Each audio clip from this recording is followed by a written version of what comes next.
Hi friends, मैं अखिल study centre पे आपका स्वागत करता हूँ। जैसा कि हमने बताया था कि चैप्टर ख़त्म होने के बाद हम 20 ऑब्जेक्टिव प्रश्न करेंगे, जो कि हम इस प्रकार लेके आए हैं, कॉपी में लिखे हुए हैं। मैं आपको बताता हूँ, तो आप इनको ध्यान से देखिए और समझिए, क्योंकि ये आपकी परीक्षा के लिए बहुत महत्वपूर्ण है। इनमें से 1 या 2 क्वेश्चन पूछा ज़रूर जाएगा। तो देखिए, 2 या 2 से अधिक अभाज्य संख्याओं का मासा कितना होता है। जब हम 2 अभाज्य संख्याओं का मासा निकालते हैं, जैसे हमने 2 और 3 का ले लें, 2 भी अभाज्य संख्या और 3 भी अभाज्य संख्या है। इसका जब हम निकालेंगे तो इसका एक आ जाएगा, ये 3 एकम 3, तो इसका जो HCF मतलब मासा बराबर 1 आ जाता है। 2 अभाज्य, इसका अर्थ है कि 2 अभाज्य संख्याओं का मासा 1 होता है, तो इसमें हम टिक लगा देंगे। कुछ पहला। अब क्वेश्चन नंबर 2 क्या बता रहा है कि 2 परिमेय संख्याओं के बीच कितनी परिमेय संख्याएं हो सकती हैं। क्वेश्चन बता रहा है कि 2 परिमेय संख्याएं मतलब जो p/q के रूप में लिखी जा सकती हैं, उनके बीच में कितनी परिमेय संख्याएं हो सकती हैं। जैसे हमने 2 परिमेय संख्या यहाँ ले ली, एक ले ली 1/2, एक ले ली 5/4। अब इनके बीच में देखना है कि कितनी परिमेय संख्या है। इनके बीच में हम अनंत परिमेय संख्या निकाल सकते हैं, क्योंकि इसके बाद कोई दूसरी संख्या आएगी, कोई दूसरी आएगी, ऐसे बढ़ते जाएगी, क्योंकि इनके बीच में बता नहीं सके, क्योंकि पॉइंटों में कई संख्याएं हो जाती हैं। तो इसका अर्थ होता है कि 2 परिमेय संख्याओं के बीच अनंत परिमेय संख्या हो सकती है। इसका आंसर होगा अनंत। निम्नलिखित में से कौन अभाज्य संख्या है। मैंने आपको बताया था अभाज्य संख्या कौन सी होती हैं, जो खुद से और 1 से कटती हैं। 8 ऐसी संख्या है जो 2 से भी कटती है, 1 से भी कटती है और 8 से ये नहीं होगी। 9 भी नहीं होगी, क्योंकि ये 3 से कटती है और 9 से कटती है, 1 से कटती है। 11 एक ऐसी संख्या है जो अभाज्य है, इसमें से 15 भी नहीं होगी। तो देखेंगे क्वेश्चन नंबर 4। क्वेश्चन नंबर 4 देखते हैं। 2 संख्याओं का मासा मतलब HCF 25 है और LCM अर्थात लासा 50 है, तो संख्याओं का गुणनफल क्या होगा। इसमें हमने आपको बताया था एक फॉर्मूला कि LCM बराबर LCM इंटू HCF बराबर फर्स्ट नंबर मतलब पहली संख्या इंटू दूसरी संख्या। ये आपको ज्ञात करना, पहली संख्या दूसरी संख्या, तो LCM और HCF का गुणा कर देंगे। HCF LCM कितना दिया, मासा दिया 25, मतलब HCF 25 है और LCM 50 है। तो यहाँ पे हम रखेंगे 25 LCM को, 50 HCF को।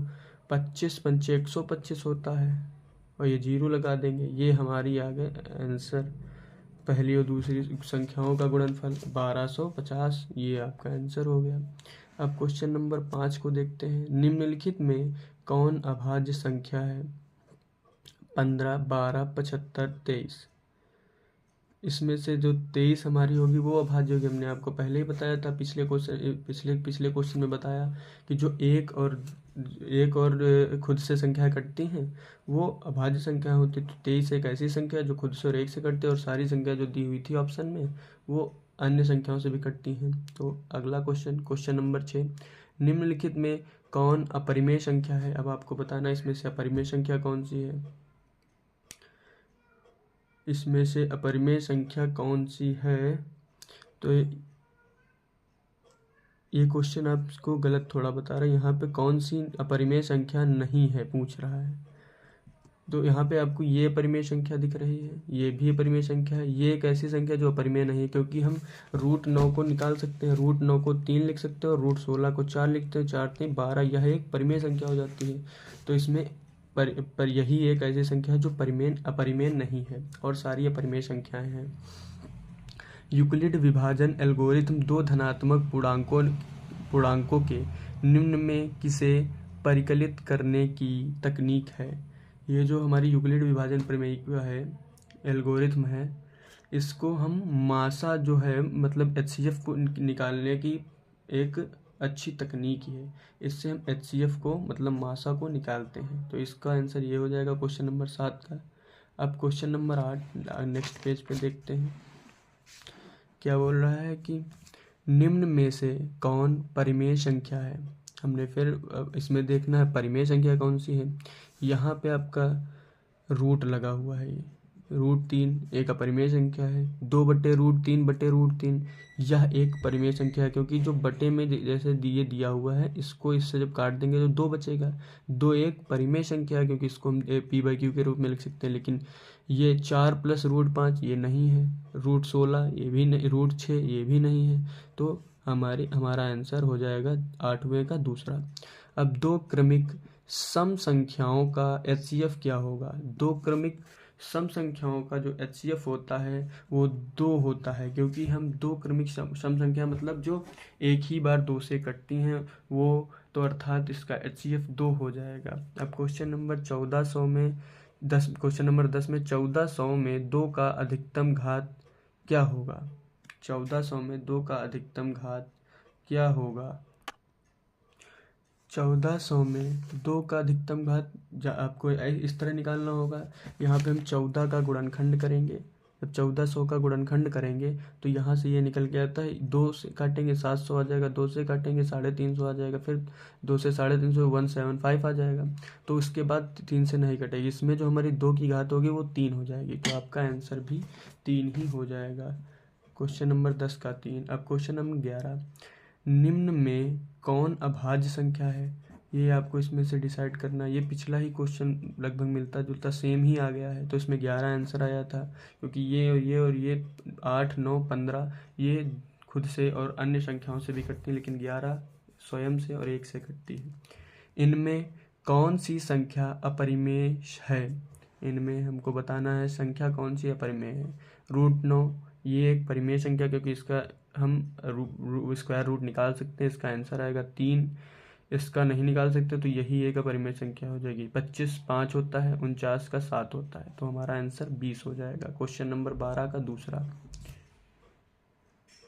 संख्याओं 25 और 50 के HCF और LCM का गुणनफल क्या होगा? ये भी हमारा पिछली तरीके जैसे क्वेश्चन आ गया। हम HCF और LCM का गुणनफल यहाँ पे करना था, वहाँ पे संख्याएं बतानी थी। तो इसमें 2 संख्याएं, इसमें HCF और LCM का गुणनफल, तो 1250 आ जाएगा, क्योंकि HCF इंटू LCM बराबर first number into second number, पहली संख्या का गुणा दूसरी संख्या का बराबर HCF गुणे LCM। तो इसका आंसर 1250, क्योंकि 25 पंचे 125 हो, 0 लगा दो 1250। क्वेश्चन नंबर 14, निम्नलिखित में कौन परिमेय संख्या है? निम्नलिखित में से कौन सी परिमेय संख्या है? √3 एक अपरिमेय संख्या है। √5/5 ये भी एक अपरिमेय संख्या है। 2 - 2 एक परिमेय संख्या है, क्योंकि इसका आंसर 0 आ जाएगा, 2 में 2 जाएगा। √7 भी नहीं है। तो अब क्वेश्चन नंबर देखेंगे क्वेश्चन नंबर 15, 6/15 का दशमलव प्रसार क्या होगा? कैसा होगा? शांत होगा, अशांत होगा, आवर्ती होगा, इनमें से कोई नहीं होगा। तो इसमें हम देखेंगे इसका प्रसार करके 6/15 दिया हुआ है, पॉइंट लगाएंगे, यहाँ 0 बढ़ेगा, 15 छक्का 15 15 चौको 60। तो ये हमारा शांत दशमलव, इसके आगे नहीं बढ़ेगा, तो शांत दशमलव कहलाता है। तो ये हमारा आंसर हो जाएगा शांत दशमलव। क्वेश्चन नंबर 16 पे आएंगे, देखेंगे कि महत्तम समापवर्तक A, B मतलब HCF A, B, लघुत्तम समापवर्तक मतलब LCM A, B है।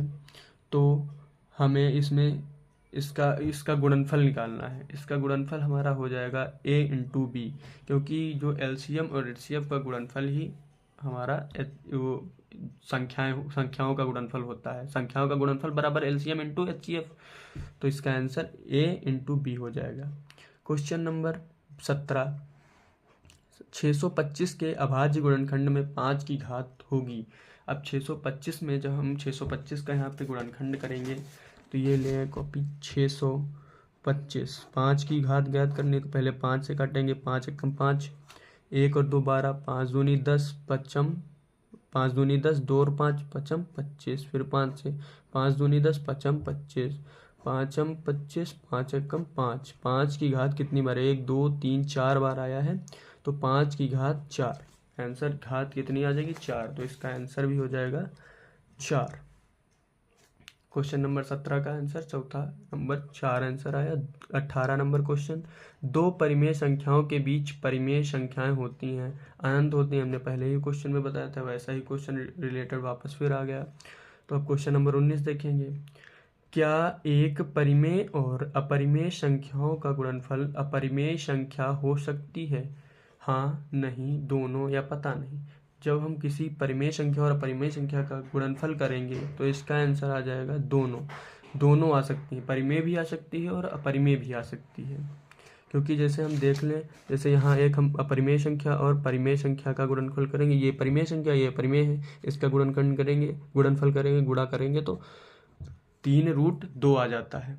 ये हमारी एक परिमेय संख्या है, ये एक अपरिमेय संख्या है, ये एक अपरिमेय संख्या है, इसलिए हम इससे अपरिमेय भी निकलती है और परिमेय भी निकलती है। तो दोनों पे आंसर लगा देंगे। क्वेश्चन नंबर 19 का 3 नंबर का दोनों आंसर आ जाएगा। दो परिमेय संख्याओं के बीच अधिकतम कितनी परिमेय संख्याएं हो सकती हैं? दो परिमेय संख्याओं के बीच अधिकतम कितनी परिमेय संख्याएं हो सकती हैं? ये भी वही क्वेश्चन आ गया, इसका भी क्वेश्चन अनंत होगा। ये क्वेश्चन बहुत ही बार पूछा जाता है, इसलिए ये कई बार हमारे उसमें आ गया है, तो आप ध्यान दें। इस प्रकार हमारे 20 ऑब्जेक्टिव प्रश्न कंप्लीट होते हैं। आप ध्यान से इनको देखें और ध्यान से इनको पढ़ें और समझें सही से, और हमारे चैनल को सब्सक्राइब करें और वीडियो को लाइक करें और शेयर करें ज़्यादा से ज़्यादा, जिससे हमारा वीडियो थोड़ा ग्रो करे और आप सबको हम अच्छे से अच्छी वीडियो डाल के पढ़ा सकें। अगला वीडियो, अब इसके बाद हम चैप्टर 2 स्टार्ट करेंगे जिसका नाम है बहुपद, जो अगले वीडियो में आएगा। तो धन्यवाद।